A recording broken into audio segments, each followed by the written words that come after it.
Hola queridos amigos, nuevamente con ustedes el doctor Maximiliano Moreno, el médico que ha trabajado en los Andes, la Amazonía, la costa de Ecuador, en las fronteras, en áreas protegidas y patrimoniales, en áreas rurales especialmente, y que ahora está trabajando en la ciudad de Quito y produce la planta medicinal denominada guabiduca, una planta medicinal del bosque nublado que es muy útil para resolver problemas que tienen que ver con cólicos uterinos, cólicos renales, cólicos intestinales e inclusive con espasmos bronquiales como los que da el asma o las enfermedades respiratorias severas. Bien, hoy les quiero hablar acerca de la salud y vida en el Ecuador cuando estamos viviendo el gobierno de Daniel Noboa y el conflicto denominado conflicto interno armado. En este momento Ecuador se prepara para elecciones seccionales y en estas elecciones seccionales el presidente Daniel Noboa pretende que su partido pueda ganar la mayor cantidad de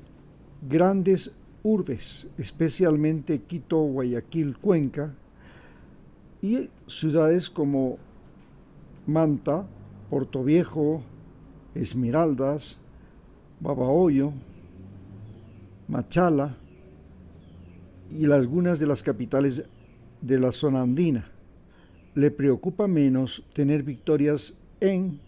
la región amazónica donde hay una baja densidad de población. Para esto ha creado una campaña mediática en la que lo más importante es resaltar que el Ecuador está viviendo un gran problema de violencia y en ese problema de violencia las Fuerzas Armadas y la policía están teniendo éxito, algo que es muy cuestionable, pues en este fin de semana que hubo una vacancia, 3 días, sábado, domingo y lunes, en la misma playa de Salinas, delante de todo el mundo, de todos los turistas, un sicario con un casco en la cabeza entró y asesinó a una persona en medio de la multitud. Algo similar a lo que ya había sucedido cuando otros 2 jóvenes sicarios mataron a un individuo que llegaba por el aeropuerto de la ciudad de Guayaquil. Las cosas no quedan ahí. En la provincia de Manabí encuentran una fosa común con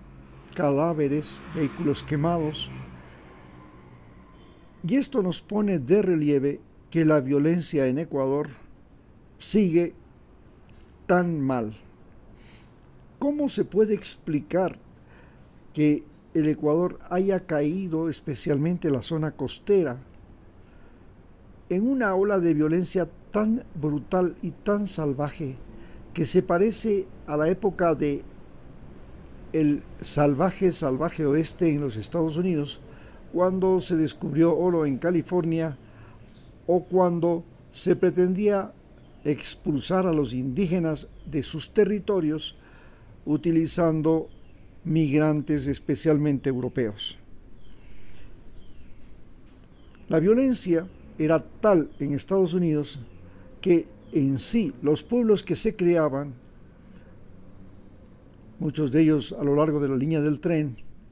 y otros que ya existían, tenían como centro del pueblo a una cantina. Y en la cantina era donde, por lo general, nacían y terminaban todos los problemas. Muchos de ellos también se resolvían mediante duelos en la principal calle del pueblo. Este nivel de violencia parece que ha renacido 100 años después, más de 100 años, casi 150 años después, en la ciudad de Guayaquil y en la costa ecuatoriana.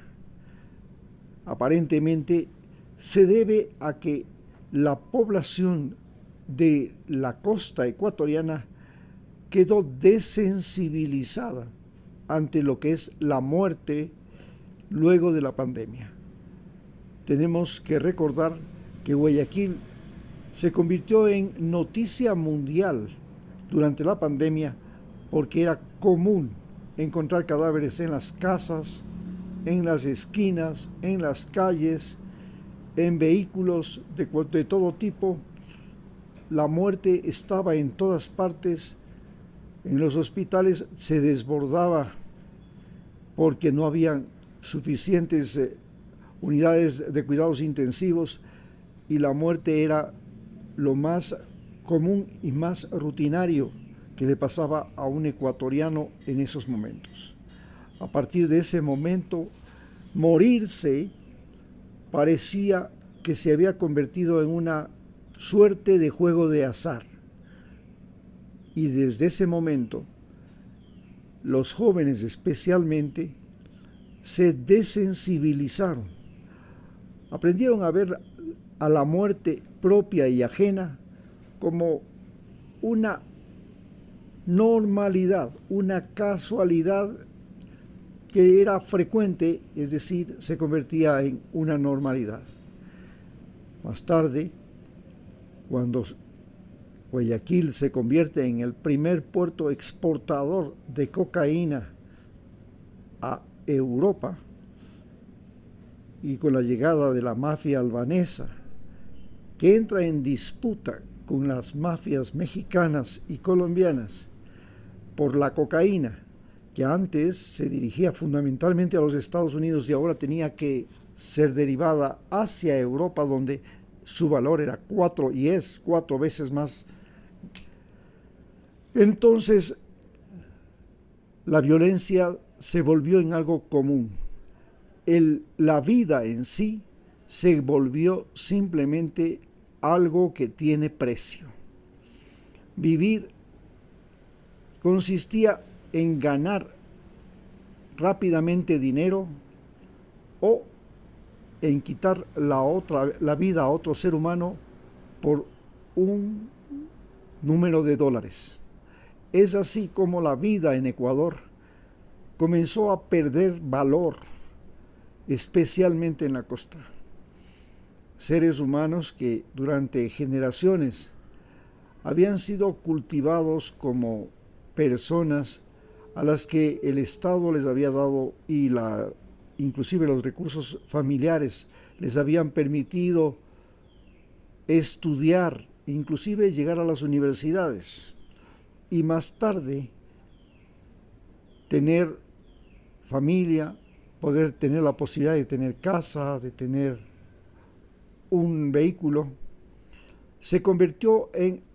una obsesión el tener cosas, el ganar rápidamente, el convertirse en chicas de la mafia, en influencers, en individuos que podían ganar dinero de la noche a la mañana,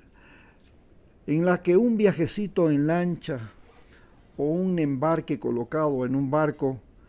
le representaba miles de dólares, algo que durante todo un año no se podía ganar.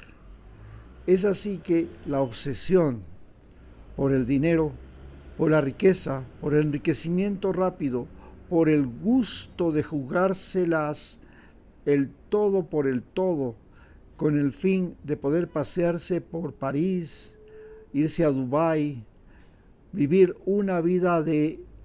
riqueza, de autos de lujo, de autos denominados de alta gama, se convirtió en el norte, en la ansiedad más notable, la aspiración más loca de toda una generación. Hoy